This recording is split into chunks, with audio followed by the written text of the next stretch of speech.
Hello, my name is Dr. Kevin Nagamani. I'm an orthopedic surgeon and I specialize in foot and ankle surgery. I'm going to talk to you today a little bit about foot and ankle pain. And it's a rather broad topic, so what I did is I was kind of focusing on some of the more common things that I see. And feel free at the end if I don't cover something and you have some topic and you want to ask me about it, feel free at the end and I'd be more than happy to talk with you individually. I'm going to start off and just kind of go over a little bit of the anatomy of the foot and the ankle, just kind of give a reference point of all the different conditions that I'll be talking about. The main bones involved here, the tibia bone here, or the leg bone, and the fibula here, which isn't labeled. These are the two bones of the leg. Where these bones join with the ankle bone or talus is the ankle joint. So this right here is the ankle joint. The joint right below the ankle is called the subtalar joint, and that joint is between the ankle bone, which is the talus, and the heel bone, which is the calcaneus. This yellow portion and this blue portion right here, I'll refer to this area as the midfoot, and there's several bones here that make up the midfoot, and then the forefoot here, which is the toes, here in purple. There's several tendons that in the foot and ankle that are important and can be sources of pain. And the first one here is the posterior tibial tendon. This is over the inside of your ankle and it runs back behind your leg bone here and comes down and inserts down here into the midfoot. Another important tendon is the Achilles tendon, and this obviously is the back part of your leg here and inserts right down onto your heel bone. Third important tendon here is the peroneal tendons, and this is on the outside of your ankle, and this runs right behind the fibula bone and comes down and inserts onto the lateral side or the outside of the midfoot here. Okay, I'm going to start going over a few of the more common conditions that I see. Probably the most common thing that I see in my clinics is plantar fasciitis. This is a diagram here of the plantar fascia, and the plantar fascia is a tissue that runs. It's a very tight, fibrous tissue that's very important. So in normal gait and normal walking, it helps coordinate the movement of the different bones in the foot. And this runs from the bottom of the heel here down to the base of the toes there. It's just a picture showing where the plantar fascia commonly gets inflamed, and this is right up here. Here's the heel bone, and typically where the plantar fascia gets inflamed is right here where it inserts onto the calcaneus or heel bone. It can get inflamed in other parts as well, but this is definitely the most common area. Talking about plantar fasciitis, it's basically an inflammation of the plantar fascia. The typical symptoms of someone who has plantar fasciitis, the most common thing is heel pain. Very characteristic of plantar fasciitis is that the pain is worse when you take your first few steps in the morning. As far as treatment for this, generally the conservative treatment for this, which is the first things that I'll try, the most important of which is the stretching exercises. Another thing that I use is a night splint, and I'll be showing you some pictures of all these different things here in the following slides. A night splint basically keeps your foot up in a stretched position all night while you sleep. Shoe inserts also play a role. Typically, you don't need a custom insert to treat this unless you have a very unusually shaped foot. Typically, over-the-counter inserts, which are less expensive, are suitable. And then cortisone shots also can be effective for this. This is a picture of some of the stretching exercises that we typically prescribe for plantar fasciitis. This is especially effective here before you get out of bed. I always tell patients to keep a towel or some sort of sheet, maybe that's very accessible right when they wake up. And before they get out of bed, I'll have them do the stretching exercise where they pull their foot back towards their body here. And this stretches out the plantar fascia and stretches out the Achilles tendon and helps alleviate some of that pain that you feel when you take your first few steps in the morning. These are some typical shoe inserts that I prescribe, and this is called a visco heel, and this is just a very thick gel insert with a little extra padding here right in this area, which is typically inflamed with plantar fasciitis. This also elevates the heel a little bit, and that also seems to help take some of the tension off the tissue when you're walking. This is basically a fancy arch support. I tend to prescribe these, especially in patients who have a fairly high arch. I tend to use an arch support as well to help take some of the pressure off the plantar fasciitis or plantar fascia and keep it in a somewhat stretched position. This is a picture of a knife splint, and this is typically a soft splint, so it's usually not too uncomfortable to wear. And what it does is it keeps your foot at a right angle here with your leg while you're sleeping. It's a picture of a plantar fascia injection here, and this is basically where the needle goes in. I typically try all these other things before I try a plantar fascia injection, and there's several reasons for this. Number one is the side effects with this. This is not a benign thing, and so you have to be a little bit careful when you do this. What can happen if you get too many of these injections, or if the injection goes in the wrong place, is it can cause this pad under your heel to kind of wear down, and that's called fat pad atrophy. And so you'll see it's in patients who get multiple cortisone shots, or in patients who have a lot of trauma to their heel, this fat pad wears off. And once you lose your fat pad, you really can't get it back. There's no way to reconstruct it, and all we can do is give you just some nice thick gel inserts or something similar to that to help make up for the deficiency. But that's a very difficult condition to treat, so you have to be careful. And so that's one reason why I'm a little bit cautious with cortisone injections. Second line treatment that I typically try if the injection and all these other things fail is I'll immobilize your foot in either a walking cast or a boot. And typically I use a boot so you can take it on and off when you shower. Now, if all these conservative measures fail, there's two kind of more surgical or more involved options here. One of them is shockwave treatment, and Ossatron is the one that I typically do. What this seems to do is it seems to stimulate a healing response into the tissue, and it stimulates some of the cells in the injured tissue to secrete chemicals that help the plantar fascia heal. And if everything else fails, then what we have to do is we have to release a small portion of the plantar fascia where it's inflamed, and this can help improve the pain. So going back, this is the walker boot that I typically use for if we need to immobilize you for this condition. This is the Ossatron procedure. Basically, this is an outpatient procedure. It usually requires a little bit of anesthesia because these shock waves can be painful. So you have to do one of two things. You have to either anesthetize the foot using what's called an ankle block, where we just numb you from the ankle down and then you're awake. The other thing they can do is they can just do some light general anesthesia and just give you a little bit of gas so you're asleep so that you're not bothered by these shocks.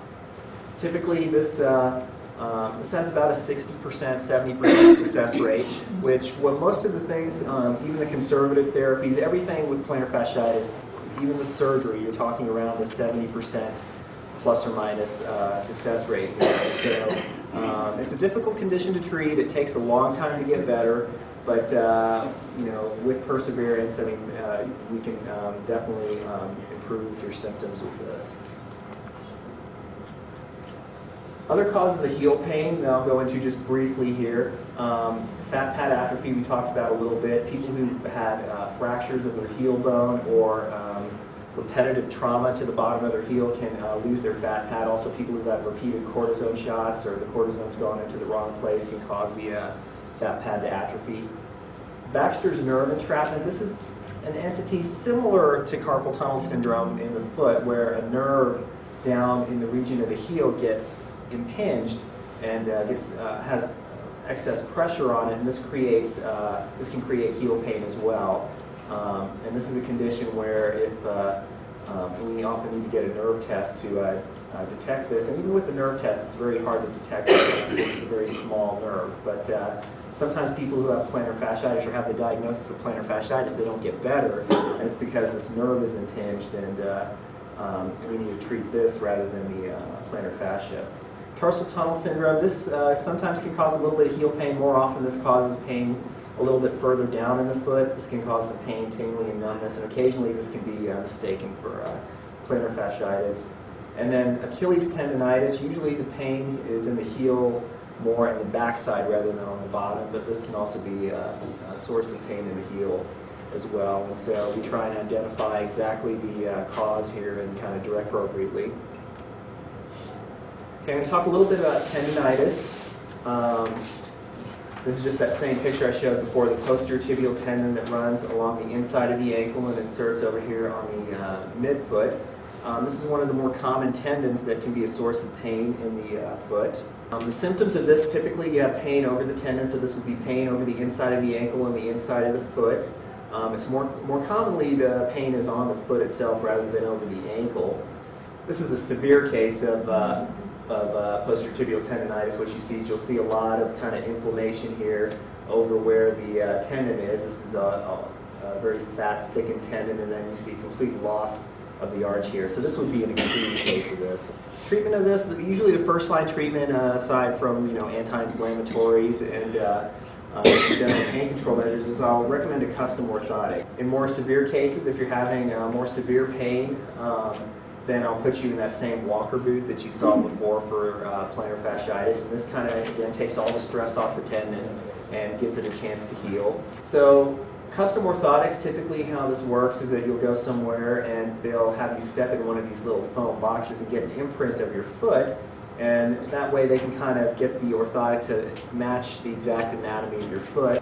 These are some braces that we use for posterior tibial tendonitis. Now if you have fairly severe tendonitis and fairly severe flattening, and we decide we really don't want to do surgery, we might get a brace like this, which is a fairly large, cumbersome brace, but it is a way to avoid surgery, and so a lot of times it's a reasonable thing to consider. This is a little bit of a similar brace, a little bit more low profile. You can get this either custom made, where they custom make this foot plate here to kind of match your arch and match the anatomy of your individual foot.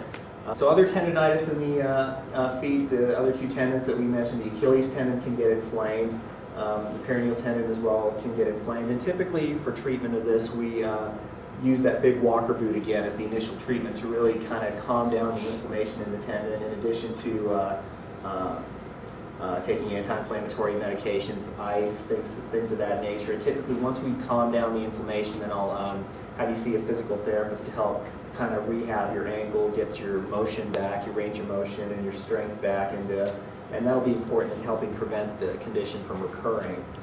So like I mentioned up here, typically for the Achilles and for the peroneal tendon, you'll be in a walker boot for at least 4 to 6 weeks, followed by physical therapy. And if this fails, a lot of times going in there and quote-unquote cleaning up the tendon, either whether it be the peroneal tendon or the Achilles tendon, this helps alleviate the pain. Okay, this is that same picture. I'm going to talk about some arthritic conditions in the foot and ankle, and you can get arthritis basically in any joint here in the foot or the ankle here. The most common places that we see it are the ankle, the subtalar joint, which is the joint right below the ankle again, and then this joint right here, which is the big toe, the base of the big toe here. That joint is also a very common place for arthritis in the foot and the ankle. As far as causes, repetitive trauma or fractures in this area can predispose you to develop arthritis. Also, if you're someone who either sprains their foot or sprains their ankle often, that can lead to arthritis down the road. Gout is another condition, especially in the big toe. This can lead to arthritis there. I also see gout in the ankle, and that can also lead you to develop arthritis here. Rheumatoid arthritis. I'm seeing less and less of this now. The rheumatologists are very good at treating this, and so the medications for rheumatoid arthritis are getting better, and so we're seeing less and less of this. But in poorly controlled rheumatoid arthritis, several of the joints in the foot typically get arthritic changes in them, and we have to do different things to help alleviate the pain of that. If you develop, for whatever reason, some sort of infection in a joint, whether it be the ankle or in your foot, that can also lead to arthritis. And again, simple wear and tear over time. Just some people get it and we don't really know why, and it's just kind of over time their joints wear out. Symptoms of arthritis, it's going to be similar to symptoms elsewhere in the body. Stiffness. Sometimes you'll have a lot of morning stiffness. You'll have swelling around the affected joints, and then obviously pain in those joints. These are some x-rays here just to give you an idea of what the process is.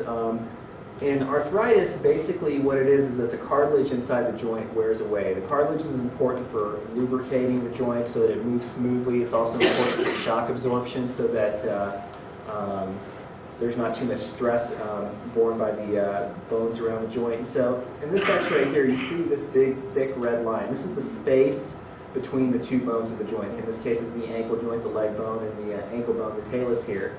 So there's a nice thick space in there. That space basically represents the cartilage. This x-ray here, you can see this, the space is marked by this little tiny thin red line. All the cartilage is worn away.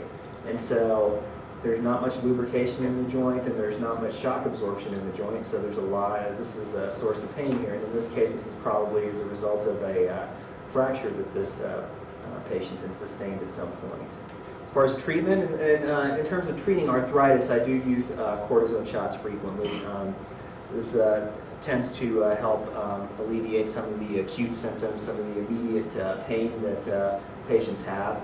The long-term success rate of cortisone injections is really variable. Typically, they last a few months and they'll wear off, and then you'll need to get another one. And so I typically use this in conjunction with some other method of treatment, such as a brace or something else in order to help get some lasting relief. And again, in joints, if you give cortisone shots over and over again, it can sometimes actually accelerate the breakdown of the cartilage. And so we try and do other things in addition to this. You've probably heard of these gel injections. They're typically used for the knee, and now they're starting to use them a little bit for the shoulder. These can also be used for the ankle. Now, these are less researched and less investigated for the ankle, but there's some studies coming out showing some indications that these can be successful in the ankle. And so sometimes if we can get insurance companies to cooperate, because it's not technically approved for this, we can try this out in the ankle, and different people have shown a little bit of success with this. And then braces are also a mainstay in the treatment of this. This is a picture of an ankle injection that I'll typically give for ankle arthritis. So usually it's not as painful typically as getting an injection in your foot, but these found are fairly effective for people who have ankle arthritis. Here's a picture of some of the braces that we use. This is called an Arizona brace. This is a very thick, stiff leather brace, a lace-up type brace that you could wear inside a shoe. And this kind of immobilizes your ankle and prevents the up and down motion and the side-to-side motion. And what happens in arthritis is you have bone rubbing on bone, and so one way to help prevent pain from that is to eliminate that motion, so that you don't have, every time you're walking or moving your foot, you don't have the bones rubbing together. So this helps limit the motion so that you have less rubbing and less pain. And this is called an ankle foot orthosis, or AFO. This is another type of device that we can use to help limit the motion of the ankle. These we can make these with or without hinges, and both of these can fit inside a shoe. Obviously, you can't put the in fancy dress shoes. You're not going to be able to fit these in there, but in tennis shoes or loafers, you definitely can wear these inside those shoes. As far as surgery, in the foot and ankle, the mainstay of surgery to take care of arthritis is fusions. In the ankle, we do have an ankle replacement that's out there. There's only one that's FDA approved currently, and I'll show you some of the pictures of several of the ankle replacements that are out there. The success rate of ankle replacement is nowhere near what the success rate of total knee replacement or total hip replacement, the results that we're achieving with that. And you probably have heard some talks today on those. But whereas you have more like a 90–95% success rate with the hips and knees, these after when you're looking at 10–15 years down the road, the success rates are more in the order of like 60–80%, and these are for people who do hundreds of these every year. And so, hip replacements and knee replacements, they're a very common procedure that most orthopedic surgeons do, but this is a procedure where most foot and ankle surgeons only do a few of these a year. I just do a few of them, and and it's very important to find the right candidate to have this done. If you find the right candidate, this can be a very successful procedure, but If you do this on someone who tends to fail, and then we end up having to fuse the ankle anyway, and it ends up being almost an unnecessary surgery, and it makes the ankle fusion more difficult. And in terms of ankle fusions, you know, it's not an ideal operation, and most people think, oh my God, I'm not going to be able to move my ankle, and how are you going to walk? But the reality of this is that, you know, most people with ankle fusions have not a normal gait, but they don't walk with a limp. I mean, someone who has a successful ankle fusion, unless you are really, really looking very closely, you're not going to be able to tell that they have an ankle fusion when they walk. The motion of, there's so many joints in the foot and the ankle that a lot of times the other joints around the ankle compensate a little bit for the loss of motion when you fuse an ankle.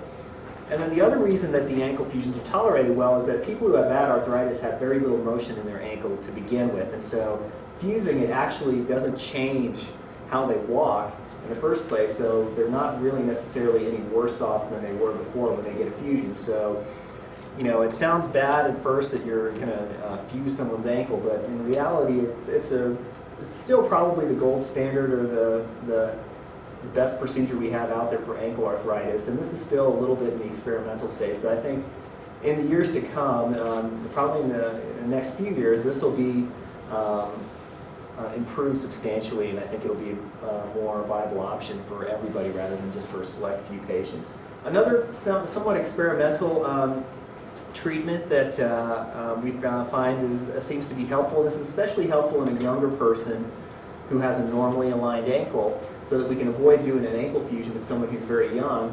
We try this treatment called joint distraction.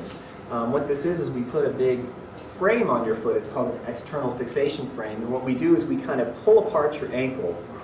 And what they found is that by doing that, it helps restore some of the joint space in the ankle, and they're actually seeing that maybe a little bit of the cartilage regenerates if you take some of that pressure of the two bones rubbing on each other off.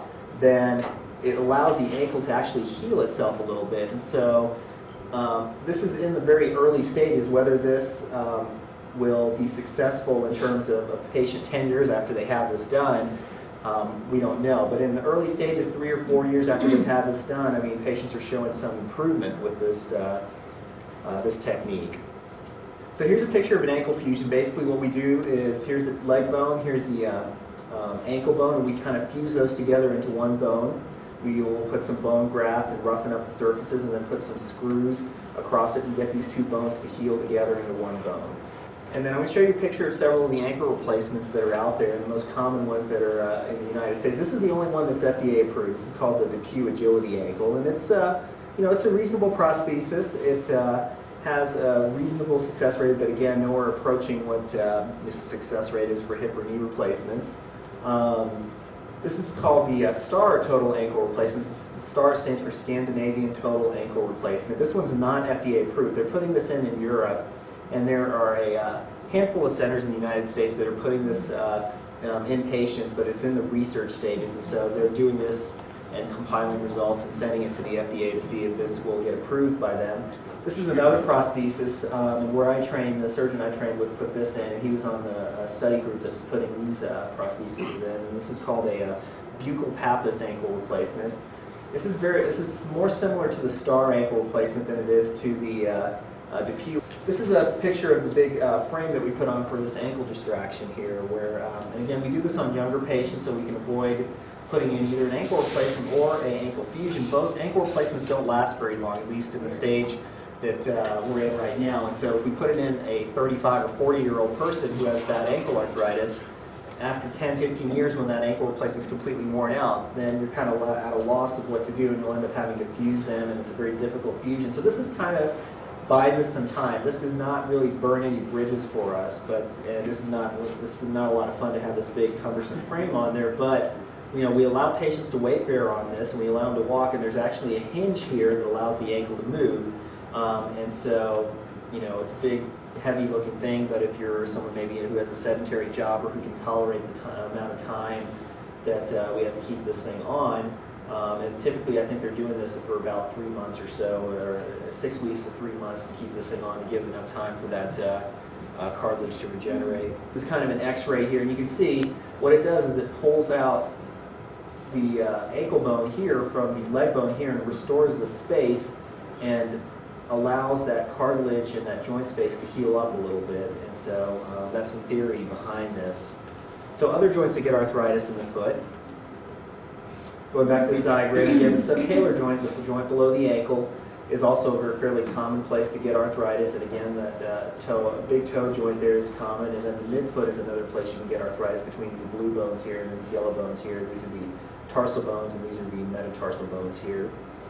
Subtalar arthritis, it's very similar to ankle arthritis. We can use bracing. So the similar braces that we use for ankle arthritis also can work for subtalar arthritis. Cortisone shots can also be utilized here. And then surgical treatment for subtalar arthritis is a fusion. And this is, the subtalar fusions are tolerated a little bit better than the ankle fusions because you don't lose the up and down motion. Now, people who get subtalar fusions, what they all typically have trouble with is trouble on uneven ground. And that's also true of people who have arthritis of their subtalar joint. That joint below the ankle is really important for the side-to-side motion of your foot. And that's important when you're walking up and down an inclined surface, or walking sideways across an inclined surface, or walking on uneven ground. That joint kind of is like a little shock absorber for you, and it helps accommodate your foot to variations in the terrain. And so when we fuse this joint, you'll have a noticeable difference in your ability to do that. But the theory behind it is that motion is causing pain, so we eliminate that motion. Midfoot arthritis, again, fairly similar, except here, typically, rather than using a brace, I'll use a custom orthotic. And then I'll also combine that with a stiff shoe with some sort of what's called a rocker bottom. And what this does is it takes the stress off those midfoot joints so that when you walk, those joints aren't moving as much and therefore they hurt less. And again, if all this fails, we can also do a fusion of those joints if the conservative measures don't work. And this is an example of a rocker bottom shoe. You can see, you can get these shoes and they don't look like big, crazy orthopedic shoes that are ugly. You can get shoes that have this like rocker sole here that are stiff and combine that with an orthotic, and that really does a good job of taking the stress off this portion of the foot right here, the midfoot. So, it's definitely, I found with a lot of patients, I see a lot of older patients who have midfoot arthritis, and I don't operate on very many of them because I think if you can get a good orthotic made and get them in a good pair of shoes, then they can really avoid having the surgery. Now, arthritis of the big toe here, this is called Hallux rigidus, and this is actually probably the most common arthritis that you'll see in the foot. What patients will notice here is pain with push-off. This is especially when you bend that toe backwards, so when you're getting up on your toes and pushing off with that foot, you'll really notice a lot of pain. And typically when you have arthritis of that big toe, you'll have a lot of swelling, and you'll notice the bone being relatively thickened, and a lot of times it can rub on the shoe and cause pain from that as well. And the motion of that toe is significantly diminished also because what happens is that on the top of the foot, you get some bones on each side of the joint. You have these bones kind of jamming into each other from the arthritis, and that creates pain and helps limit the amount of motion that that toe has. As far as treatment for this, I use an orthotic with what's called a carbide plate, and specifically it's called a Morton's extension. What this is, it's almost like a little splint for the big toe. It's a shoe insert where they have this little stiff plate that goes right out over where the big toe is, and it helps limit the motion of the big toe when you walk so that you don't have a lot of pain. And then surgery for this, basically what we do is we go in there and we take out all the arthritic bone on the top of the foot. And what that does is it helps the toe move a little bit better, and it prevents that bone from jamming together. And this is a very good surgery.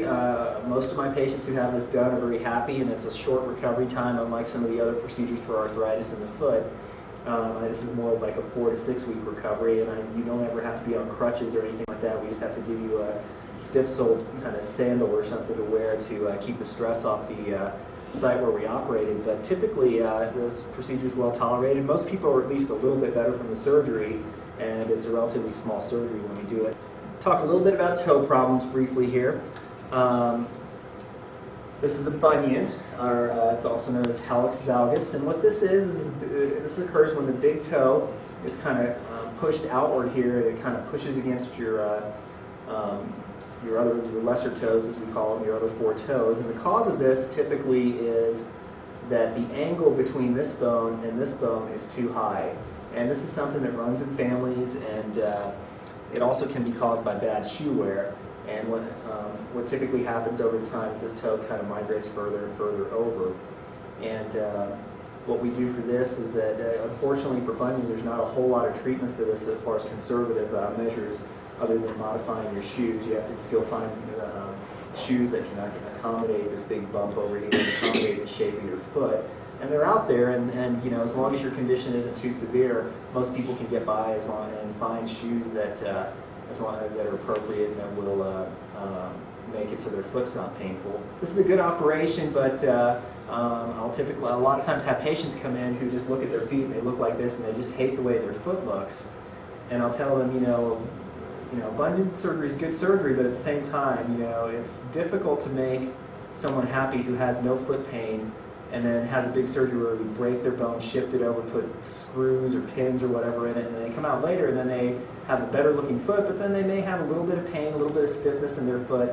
And so people who get this surgery just because they don't like the way their foot looks typically aren't very happy. But then if you're having a lot of pain from this bunion, a lot of difficulty finding any shoes, those are the patients who are happy getting bunion surgery, because you know you get a little stiffness in this toe. Sometimes you can get a little bit of pain in this toe after you have bunion surgery, but not always, but sometimes. And so you just have to be careful to not have the surgery done just because you don't like the way your foot looks. But if you're having pain, it's a very good surgery to have done. This is a hammer toe, and basically what a hammer toe is the toe is kind of flexed up here at this joint here. It's called the proximal interphalangeal joint of the toe, which is the joint right after where the toe joins your foot. And what happens is that the toe kind of progressively flexes up like this, and there's multiple causes of this, and probably the prime culprit here is wearing bad shoes.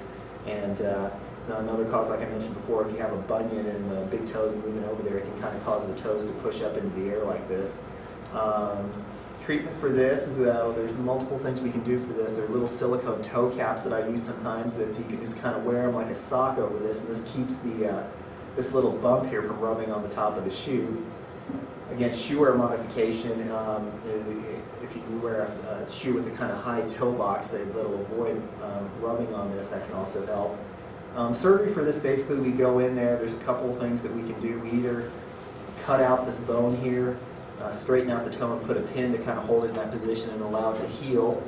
Or if this is what's called a flexible hammer toe, then what we do is we do what's called a tendon transfer, where we can take a tendon from the underside of the foot and put it on the top, and that helps bring this foot down and straighten this toe out so that it's not crooked like that. These are called claw toes. Now this is similar to a hammer toe, it's just slightly different in that in a hammer toe, this joint here is not flexed, it's usually straight or extended. In a claw toe, this joint is kind of flexed down like this, and this is very common and more common rather than it being caused by shoe wear. This is more common in patients who have nerve abnormalities. Sometimes people who have strokes or have nerve conditions can develop this if their nerves are abnormal in their foot. I'll see this in diabetic people because they have bad nerves from their diabetes. This can form. Sometimes people who have trauma to their feet, what happens is that the muscles in their foot get scarred or they die because of the blood supply getting cut off to them from having bad trauma to their foot, and then their toes can claw up like this as well. And this is treated in a similar way to the hammer toes, except typically rather than doing the tendon transfers more often, we have to cut the bone and straighten out the toes and pin them in the proper position. Mallet toes, now this is basically what this is just the toe's normal all through here. The only part that's abnormal is the very tip is kind of bent downwards. And what happens here is almost universally this is caused by people wearing bad shoes. And so, you know, probably one of the things that I preach to patients that I see is that really look at the shoes that they're wearing, and I'll really try and encourage them to wear good shoes, because that you can avoid so many of these problems if you size your shoe properly and find appropriately constructed shoes so that they're causing your toes to go in these deformed positions like this. And this we treat in a similar manner to the previous mentioned toe deformities. This can cause problems because rather than the toe sticking straight out, it's now sticking down, and people get pain at the tips of their toes.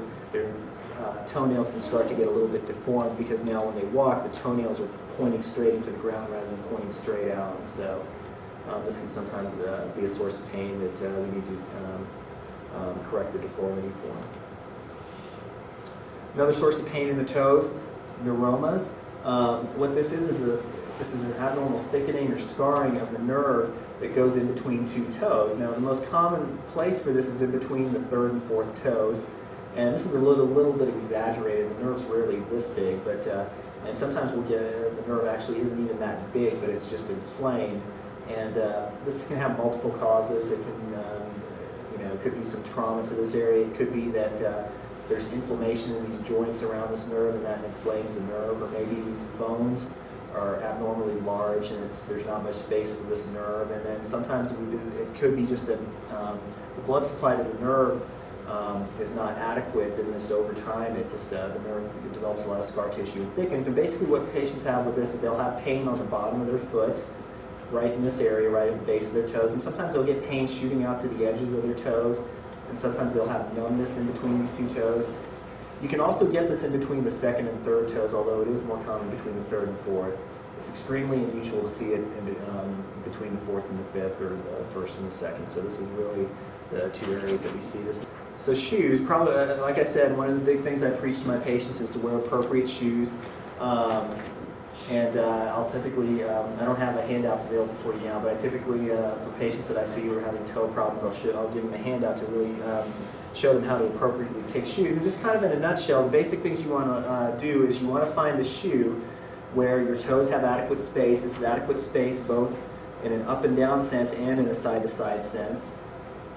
What you want to do is you want to take the shoe and just put it on your foot. If your foot is larger than the width of the shoe, then that shoe is too small and it's going to be bad for you. And it's just really simple things like that.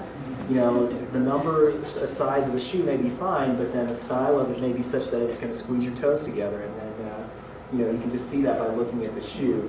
And one of the big problems with shoes today that it's unfortunate, but with shoes being sold in kind of mass-produced form, like all shoes are sized M, and so they have this common mold that they make all shoes for, and they're sized, and it's like 7M, 8M, but everyone's foot's really not an M. Like some people have narrow feet, some people have wide feet. And so one thing I really stress to patients is to really focus on that aspect of the size as well.